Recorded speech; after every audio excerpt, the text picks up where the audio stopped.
Bonjour à tous et bienvenue ici sur ma chaîne YouTube. J'ai décidé de faire cette série de vidéos sur mon voyage au Mexique pour vous parler également de comment je le vis moi personnellement et au niveau de toutes les pratiques également spirituelles. Alors pour l'instant, j'ai pas vraiment pu en faire l'expérience puisque je suis encore à Mexico, à la capitale. Donc j'y sors normalement la semaine prochaine pour descendre vers la région de Oaxaca. Là je suis dans un parc, dans un bois, ça s'appelle le Bosque Campeche, à côté du muséum d'anthropologie que je viens de faire. Premièrement, en fait, ce qui m'a marqué, bon, c'est bien sûr la taille de la ville. C'est vraiment immense. Et à la fois, la verdure y est ultra présente. C'est une ville qui est très, comment dire, boisée, je dirais, verte. Il y a vraiment des gros arbres dans la rue tout le temps. Et ensuite, là, je suis atterrie à Mexico. Enfin, j'ai atterri à Mexico et j'ai eu la chance d'avoir un ami français qui m'attendait là-bas, qui vit depuis 6-7 ans ici.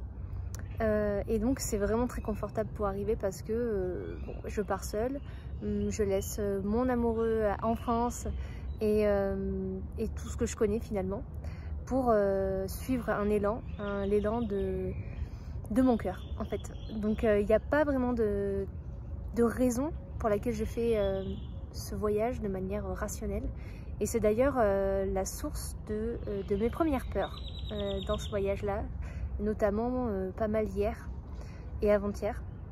Donc les premiers moments que j'ai passés ici, il y a eu l'excitation du début, puis ensuite le mental qui se dit mais qu'est-ce que tu es en train de faire? Pourquoi tu sors comme ça de ta zone de confort? Pourquoi tu laisses des choses très belles qui sont en train d'être créées en France? Eh bien, en fait, j'ai compris que même si je quittais un endroit, ça voulait pas dire que les choses elles se terminaient forcément, parce que l'essentiel en fait me suit avec moi dans le voyage et même à distance, notamment en ce qui concerne mon couple. Ensuite, une difficulté super banale je dirais quand on voyage, c'est le décalage horaire. Donc ça crée une perte de repères en fait intérieure et extérieure qui fait que il faut s'adapter à un nouveau rythme. S'adapter à un nouveau rythme, à un nouvel environnement, à des nouvelles personnes aussi. Bon, vraiment, comme je vous dis, cet ami Hugues, mais vraiment d'un grand secours, je dirais, avec toute sa bienveillance et la connaissance qu'il a du fait de partir de son pays et d'être un Européen ici au Mexique. Après, comme je vous disais, les gens sont très accueillants en fait ici et c'est vraiment ce qui m'a frappé dès le début avec le Uber que j'ai pris en sortant de l'aéroport. Super sympa, vraiment très accueillant, disponible, toujours prêt à aider. Et ça c'est vraiment quelque chose que je suis en train de voir dans... Désolée, il y a les bruits du parc qui peuvent un peu me déconcentrer. C'est vraiment quelque chose que je vois dans la majorité des gens. Ils sont posés, sympas. Ils s'arrêtent pour vous demander si vous avez besoin d'aide, s'ils voient que vous êtes perdu. Ils n'hésitent pas à venir vous montrer. En fait, j'ai eu aussi ça, un contrôleur de bus qui est venu me montrer le nombre d'arrêts que j'avais, qui les a comptés pour me dire regarde, voilà, t'en as 7, rappelle-toi, comme ça tu vas pas te rater. Parce que bon, Mexico c'est immense, les lignes de bus sont très grandes, il y a énormément d'arrêts. Mais bon, heureusement j'ai un très bon sens de l'orientation et comme j'ai déjà fait l'expérience de nombreuses capitales en Europe, ça m'aide quand même pas mal à savoir me repérer. Donc finalement, Mexico, même si c'est pas évident, je dirais, pour une personne comme moi qui a besoin de nature, qui a besoin de calme aussi, parce que c'est très bruyant évidemment, puisque c'est une immense ville entre les voitures, les motos, les gens, la musique, les gens qui crient dans la rue, les avions. Voilà, c'est un joyeux bordel je dirais. Oui, donc finalement d'arriver à Mexico, c'est peut-être la meilleure idée que j'ai eue, parce que c'est une grande ville sur un modèle quand même qui s'occidentalise pas mal parce que les Mexicains sont quand même attirés par toute l'occidentalisation et fantasment pas mal en fait notre culture et notre façon de vivre. Alors qu'ils ont vraiment une culture absolument foisonnante et je crois qu'elle est même énormément plus riche que la nôtre, même s'il y a énormément de richesse dans notre culture française. Là, on est sur un territoire où il y a eu énormément de peuples différents et qui ont tous cultivé énormément de... Enfin, il y avait une technicité sur plein de choses en fait. Un petit peu comme, enfin vraiment en ayant visité le musée anthropologique, je me suis rendu compte que ça me faisait un peu penser à la civilisation égyptienne où il y a eu énormément de précision, d'expertise en fait sur plein de domaines de la vie. Que ce soit au niveau des bijoux ou de l'architecture, de comment est-ce qu'on construit une ville, comment est-ce qu'on fait pour qu'elle soit comment dire, habitable et optimisée. C'est vraiment quelque chose de... Et c'est pour ça que ça a duré, je pense, longtemps. Et à la fois, donc là je suis en train de dériver sur la culture, et à la fois, enfin, je sens bien que, rétrospectivement parlant, en fait, c'est toujours les mêmes choses qui sont en train de se faire. C'est-à-dire que là, c'était des mégalomanes, en fait, vraiment. Tout le peuple aztèque, notamment. Et c'est impressionnant la foi qu'ils avaient en leur... en ce qu'ils apportaient, en fait, sur la terre, dans leur peuple. Et ce qui a fait aussi une grande faille, puisque vraiment, c'était clairement une dictature, en fait. Et donc, enfin, je veux dire, en termes de sacrifice, c'était impressionnant. Et bon, personnellement, c'est pas quelque chose pour lequel je suis, je suis pour. Même si c'est pour un dieu, même s'il y a toute une dimension symbolique qui est très très forte et qui pourrait être, comment dire, qui pourrait justifier en fait ces actes-là. Là, c'était vraiment une espèce de machine à sacrifice et tout le monde y passait, que ce soit les enfants, les adultes. Et ils avaient développé tout un tas d'outils. Enfin, j'ai vu là au musée. Bon, voilà. Tout ça. Donc pour en revenir à Mexico, donc c'est quand même un bon point de départ pour un Européen, une Européenne comme moi, qui n'a pas trop de repères ici, parce que bon, mine de rien, il y a quand même pas mal de choses qui changent dans la ville et dans la culture. Il y a beaucoup plus de détente, les gens sont vraiment beaucoup moins stressés, du coup ils sont bienveillants et sympathiques et ils s'arrêtent pour vous aider. Je sais pas trop quel est le rythme de travail ici, mais il y a tout le temps des gens qui sont dans les parcs, qui courent, même en journée. Par exemple, hier, j'ai mangé à 14 h, quelque chose comme ça, et bon, les gens sont là. Il y a beaucoup de personnes qui vendent des choses dans la rue, mais en fait, il y a quelque chose de très très normalisé dans chacun fait son business, et chacun fait un peu comme il peut, et aussi un peu ce qu'il veut, tout en ne nuisant pas à l'harmonie peut-être, ou à l'ordre vivant de la ville. Et ça, je crois qu'on aurait peut-être à apprendre quelque chose, nous Européens, où on a tendance à figer les choses, donc à les rigidifier et à mettre beaucoup de pression et de stress. Alors je dis pas qu'ils sont pas de pression ni stressés, hein, parce qu'il y a quand même un modèle très occidental et à l'américaine aussi sur certaines choses. Mais je sens que voilà, cette harmonie en fait entre quelque chose de plus vivant et de plus en mouvement, ça fait qu'il y a quelque chose qui est davantage fluide que nous on n'a pas du tout, et en tant que Français, et rien que déjà s'arrêter pour aider quelqu'un ou être souriant ou s'intéresser à l'autre, ça paraît souvent une exception, alors qu'en fait ici c'est plutôt une réalité commune finalement. Donc ça crée un climat super sympa, et bien que je pensais que le Mexique était relativement dangereux, etc., comme Mexico notamment, puisque c'est une grande ville, et bien pour l'instant je ne l'ai pas du tout ressenti. Bien sûr il faut faire attention, mais comme dans toute grande ville, quand on va dans le métro ou dans les transports, les pickpockets peuvent aussi être là, mais ça je crois que c'est même pas, voilà, c'est pas propre à Mexico. Et puis en tant que femme, je me suis pas sentie... Enfin, il y a quand même pas mal de choses qui sont en train de changer d'après ce que j'ai compris aussi par rapport à la place de la femme ici, puisque on passe quand même d'un sacré ordre machiste, je dirais, ici, à quelque chose où on essaye de l'inclure davantage, cette femme, et puis elle se revendique aussi, elle revendique sa place. Donc il y a pas mal de mesures qui sont prises, notamment dans les bus, par exemple.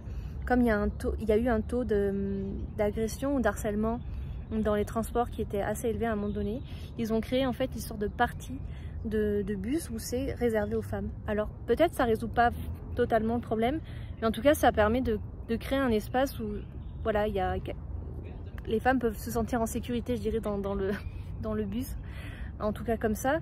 Et puis, mais sinon j'ai pas senti vraiment de regard, de choses.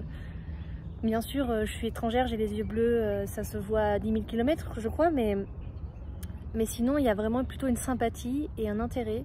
Et je crois que si déjà on fait l'effort de parler espagnol et d'être simplement sympathique et aimable, les gens, il n'y a aucune raison qu'ils vous agressent ou qu'ils vous fassent du mal en fait.